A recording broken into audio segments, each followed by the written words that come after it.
Okay, let's get into your reading, Virgo. Okay, at this very point in time, I feel like there isn't very much communication between you and a specific person. I feel like they're not talking to you. I feel like they're not really saying anything.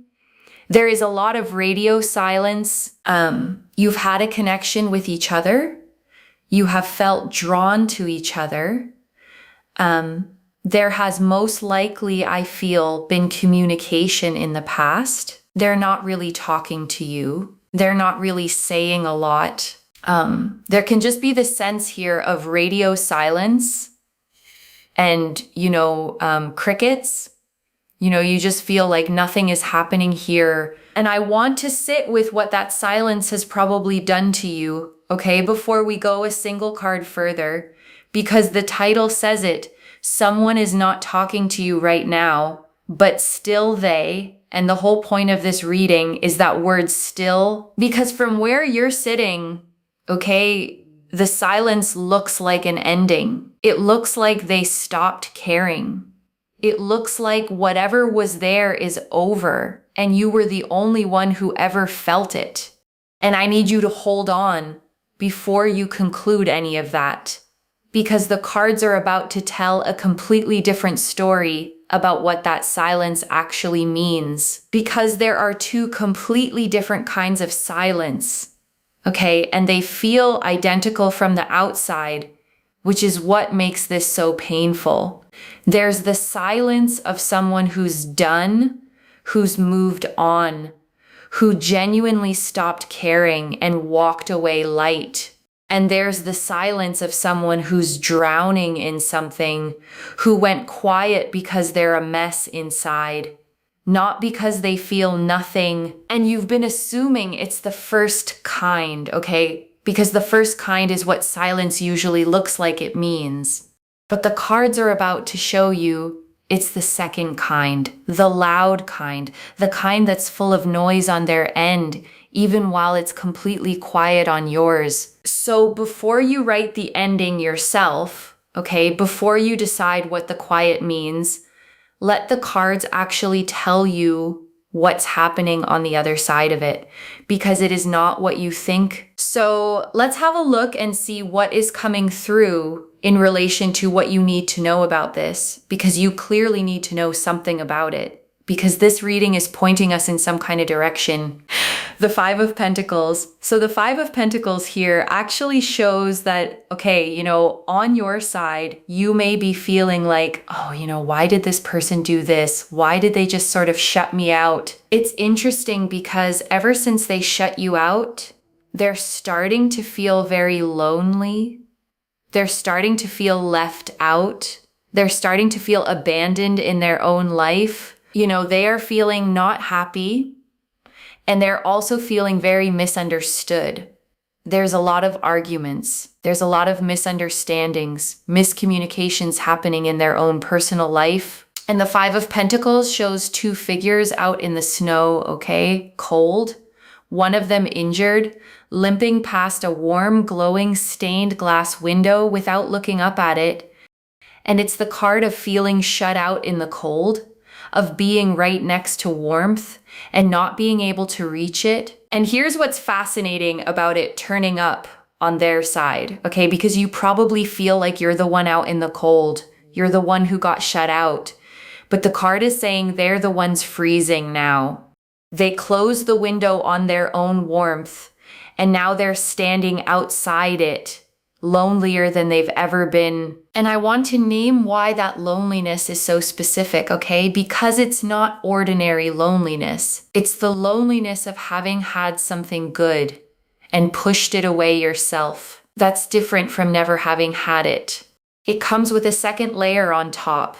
The ache of knowing you're the one who did this, and everyone around them, okay, the cards are showing me is somehow making it worse, not better. The people they turn to instead of you aren't filling the gap. The conversations feel hollow. The connections feel thin.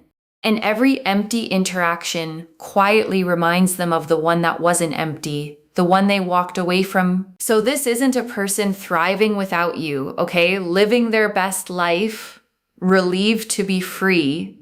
This is a person who bet that life would be better without you and is losing that bet a little more with every passing day. There are people around them that are not really talking to them properly, that are not really expressing themselves properly to them. There's just a lot of misunderstandings, miscommunications, problems, issues, challenges of this nature. There's definitely this sense here of lack of communication, lack of understanding, and just them feeling like people are not really on their side.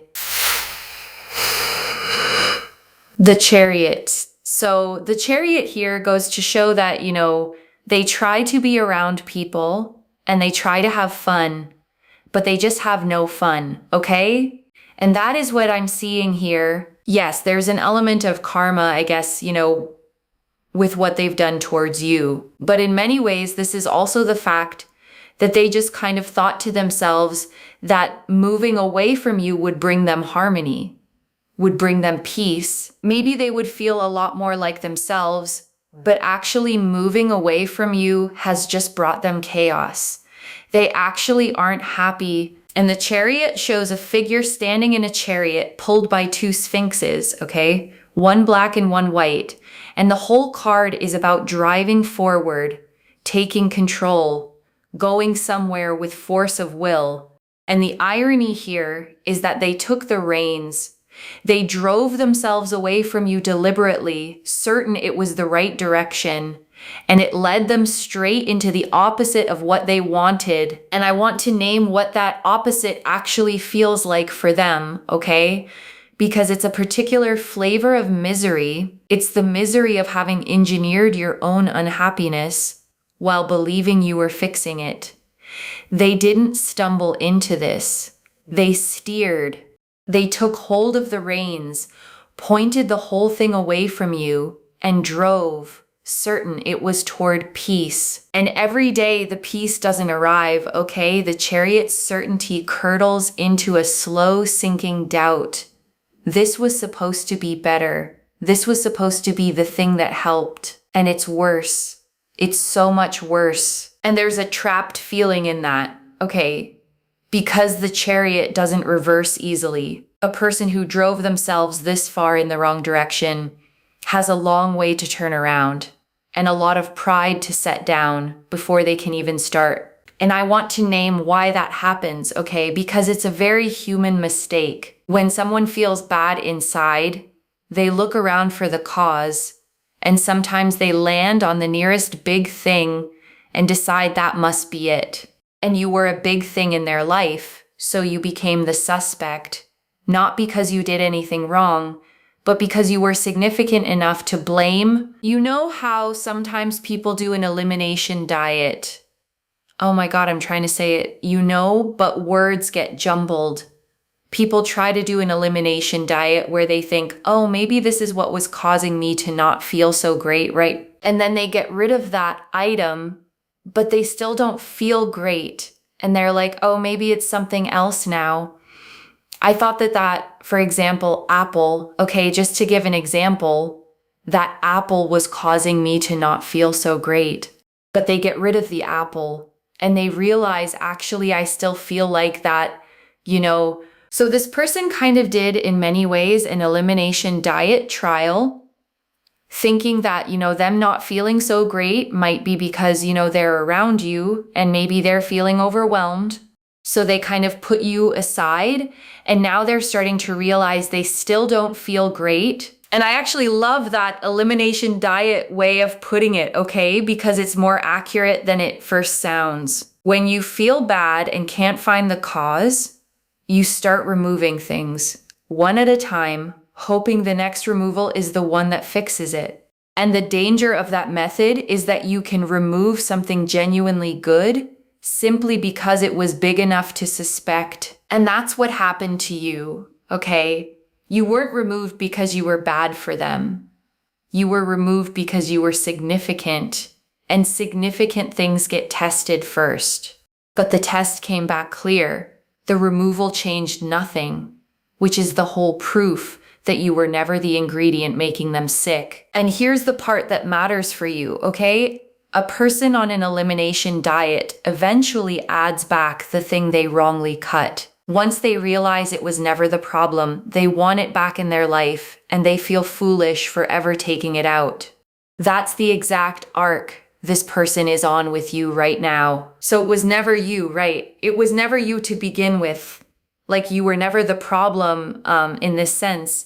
And I want to stop right here and say that as clearly and as gently as I possibly can, okay? Because it might be the single most important sentence in this whole reading, and I don't want it to rush past you. You were never the problem, okay? Not a little bit, not partly, not in some way you haven't figured out yet. The thing that was making them feel bad was never you.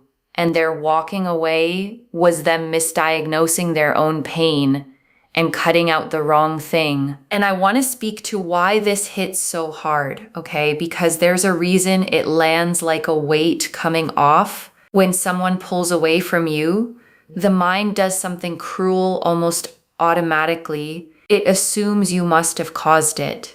It starts an investigation with you as the only suspect.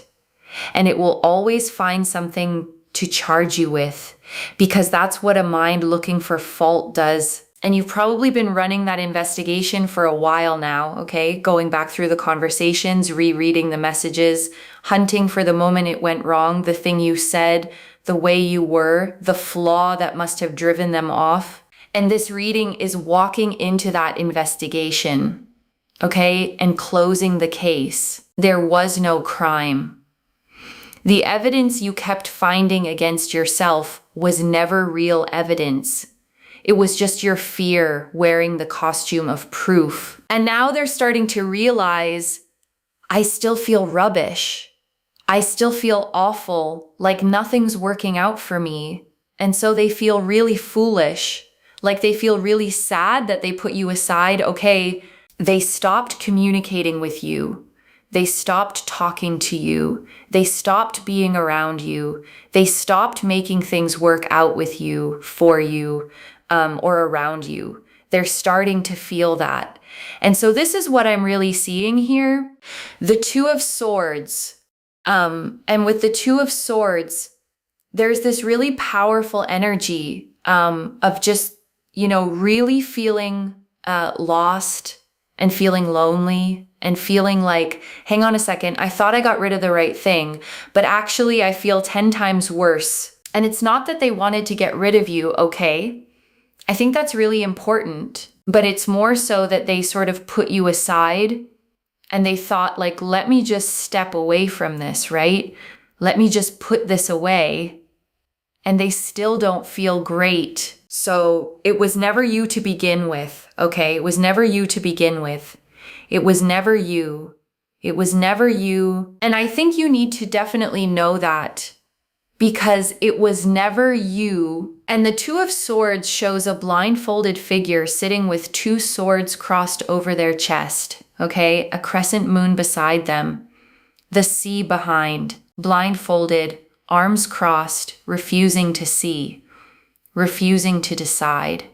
And it's a card of a stalemate made by not looking, of someone who has cut themselves off from a truth that's sitting right in front of them. And that's exactly the position they put themselves in, okay? Blindfolded to the real cause of their unhappiness, arms crossed against the one connection that was actually good for them.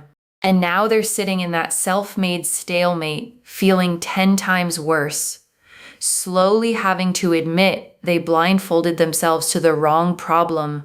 And I want to say something about how heavy that particular realization is, okay? Because it's one thing to be sad and another thing entirely to be sad and know it's your own doing. A person who gets hurt by someone else at least gets to feel wronged, gets the clean feeling of it not being their fault. This person doesn't get that. They have to sit with the fact that they did this, okay? That the loneliness they're in is a room they locked themselves into, and that the key was always in their own pocket. And that's a specific kind of ache, the ache of self-inflicted loss. And it's exactly the kind of ache that eventually forces a person to their feet to go and undo what they did And that's why they're going to realize, hang on a second, I put this to the side thinking that that is maybe why I was feeling emotionally triggered and overwhelmed and stressed, but it was never you. The Page of Wands. And now they feel super, super foolish because we've got here the Page of Wands, a very foolish kind of energy. Like they feel very, very foolish that they stopped communicating with you and thinking that maybe, it was coming from this side when actually it was them. It was them, okay? It was them. Let's be very honest. It was them, okay? And now they feel really, really silly.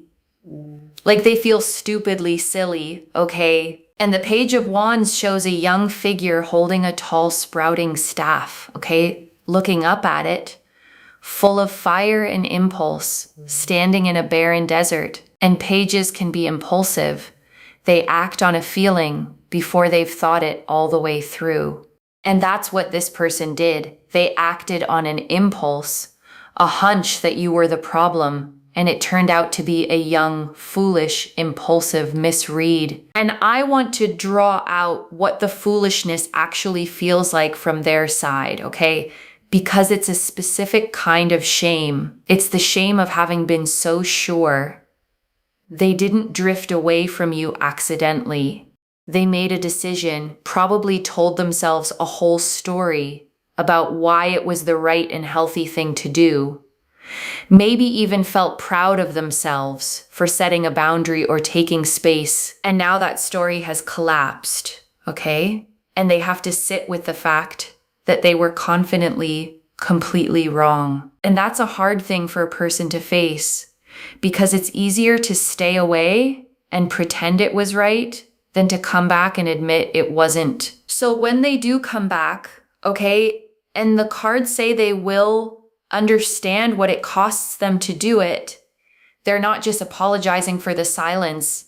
They're admitting they misjudged the whole thing and swallowing the pride of having been so certain about something so wrong. And I want to be fair to them for 1 second, okay? Even while the card calls them foolish, because there's something almost forgivable in it. They weren't being cruel on purpose. They were flailing, trying anything to feel better, and they grabbed the wrong liver. It was still a mistake, and it still hurt you, but it came from confusion, not from malice. The Page of Cups and the Eight of Pentacles. And then also here with the Page of Cups and also as well the Eight of Pentacles.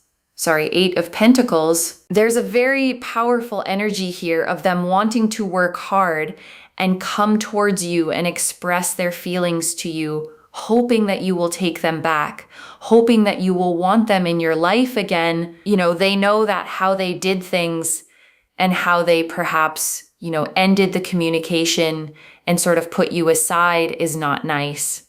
They will want to work hard towards you. They will want to show you that they can be trusted, that they can be in your life. And the Eight of Pentacles shows a craftsman at his bench, okay, head down, carving the same symbol into coin after coin, a whole row of finished ones hung up beside him. It's the card of effort, of diligence, of putting in the patient work to get something right. So this isn't them planning to toss out a lazy apology and expect everything back. The card says they're prepared to actually work, to earn it, to prove it over time. And the Page of Cups, okay, a young figure at the shore holding a cup with a fish popping its head out of it, a surprise, a gentle emotional message. It's the card of a sincere, tender, almost shy offering of feeling, and it tells you the way they come back will be soft, vulnerable, not defensive. And I want to prepare you for something about that apology, okay? Because it puts you in a position worth thinking about in advance. When someone comes back genuinely sorry, genuinely humbled, genuinely willing to work, it can be very moving, and it can also move fast and sweep you back into something before you've decided you actually want it. So hold two things at once, okay? The apology being real is a good thing, and it's evidence of everything this reading has said. And at the same time, their sincerity is not an obligation on you. You can receive the apology fully and still take your time. You can believe they mean it and still let them show it over weeks, not just say it in one emotional moment. Because here's what you know now that you didn't before, okay? You were never the problem. And a person who knows they were never the problem doesn't have to rush to prove their worth to someone coming back to apologize. You get to let them do the proving at your pace, from a place of calm. They will try to express to you, no, you meant so much to me, and I'm sorry I did this. There is going to be an apology. There's going to be communication, where they will try and come forward and they will try to ask for forgiveness and beg for forgiveness and sort of be like, I'm really sorry. That was really foolish of me. And I thought that, maybe it was this, which is why I felt not so great. But actually, it was something completely different. And they will feel foolish and they will feel ridiculous and they will feel sad that this is what happened, right? They will feel sad that, oh, I thought that this is what was happening, but actually it was something else. Like they will feel genuinely foolish. They will feel unbelievably foolish and sad and really, really sad and really distraught and very upset and just frustrated that this is how things ended up going and this is how things ended up being. And I want you to hear how much of that repetition is the reader circling one truth, okay? Because it's not filler, foolish, silly, sad, distraught, upset, frustrated. That's every layer of what this person feels when the full realization lands. And the reason it comes in waves like that, okay, is that regret this deep doesn't arrive all at once. First they feel foolish, then sad, then it deepens into distress, then into real grief for what they gave up. It's a staircase down into fully understanding what they did, and they're going to walk every step of it before they reach the door back to you. The 10 of Swords, they will feel unbelievably hurt, especially here with the 10 of Swords, because there's this very powerful energy of them being hurt and feeling frustrated and, feeling like they just created their own problems and issues and challenges. And the 10 of Swords shows a figure lying face down, okay? 10 swords in their back, a dark sky above. But here's the crucial detail. The sun is breaking over the horizon in the distance. It's the card of a painful ending that is also rock bottom, the lowest point. And rock bottom's one mercy is that there's nowhere to go from it but up. And I want you to understand what that means for them. Okay, because it's actually hopeful in a strange way. This person has hit the bottom of their own bad decision. They felt the full weight of it. The swords in the back of this card are self-inflicted here, and they know it. And that rock bottom is exactly what turns a person around, because you don't come back with a real apology until you've actually felt the full cost of what you did. And I want to sit with the sunrise in that card for a moment, okay? Because it's easy to miss underneath all those swords. The 10 of Swords looks like the most brutal card in the deck. And in a way it is, but it always paints a dawn breaking on the horizon behind the figure. And that dawn isn't decoration, it's the whole message. This is the end of the worst of it, not the beginning. Because you cannot get more swords in your back than 10, okay? The card is maxed out. It's the bottom, and the bottom is the one place from which every direction is up. So this person, lying in the wreckage of a choice they made themselves, is actually at the turning point, the exact moment where the only way left to go is back toward the light and back toward you. The 6 of Wands, and then the 6 of Wands here, this shows the return itself. Them coming forward, wanting to be received, wanting to be let back in. And the 6 of Wands shows a rider on a white horse, okay? A laurel wreath on their head, a crowd walking alongside the victory card, the card of public return and being welcomed. But I want to point out the vulnerability underneath it here, because a person riding in for a victory lap is also a person hoping the crowd actually cheers, and that's them coming back to you, okay? Hoping to be received warmly, hoping you'll let them in, hoping the return goes well, rather than meeting a closed door. And you get to decide how that goes from your own ground, in your own time, knowing the whole while that you were never the problem to begin with. The King of Swords, and especially here with the King of Swords, they want to have happiness, they want to have joy, they want to have, fulfillment in their life. And I want to point out something honest about that want, okay? Because it tells you what they're really chasing underneath everything. They didn't walk away because they wanted less of you. They walked away because they wanted more happiness, and they guessed wrong about where to find it. The want was always for joy, for peace, for a life that feels good, and they're only now realizing you were part of that, not the obstacle to it. And the King of Swords sits facing forward on his throne, okay? Sword upright in his hand, butterflies carved into the stone behind him, a clear sky. And he's the card of clarity, of truth, of finally seeing a situation with a clear, rational mind after the emotion settles. And that's where this person is heading, okay? Out of the fog, into the clarity of the King of Swords, where they can finally see plainly what they did, why it was wrong, and what they actually want, which is happiness, joy, fulfillment.